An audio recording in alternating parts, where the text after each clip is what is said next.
So today we're gonna learn about the difference between CPAP and BiPAP. So these are basically the types of non-invasive ventilation, also called as non-invasive positive airway pressure, that is NPPV. Now the first one is CPAP. Here CPAP means continuous positive airway pressure. C means constant. It means that here the inspiratory and expiratory pressures are the same.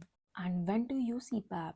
So it is useful in OSA, that is obstructive sleep apnea, then in congestive heart failure, and in hypoxemic respiratory failure.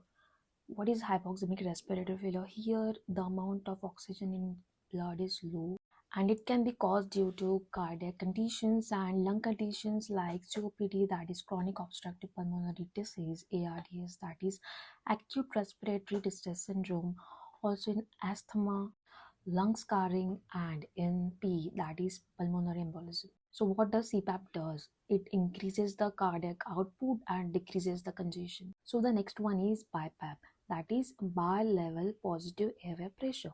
Here the name suggests bi means two. Here the inspiratory and expiratory pressures are different. In BiPAP, the inspiratory pressure is more as compared to expiratory pressure, whereas in the CPAP, the inspiratory and expiratory pressures are the same. Now, when to use BiPAP? So, it is used in hypercapnic respiratory failure.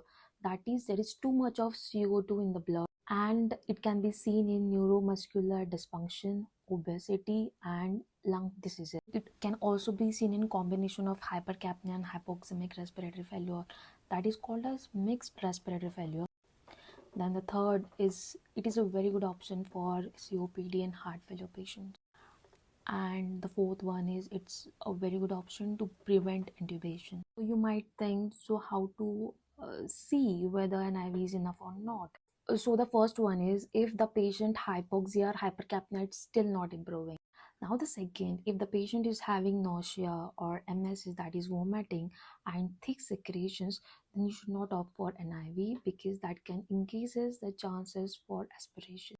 And the third one is if the patient is continued to exert themselves and still their work of breathing is not improving. Then the fourth one is if the patient is lethargic and unconscious, then you should not opt for an IV. You should go with intubation. I hope you understand the difference between the CPAP and BiPAP. For more such videos, follow my channel and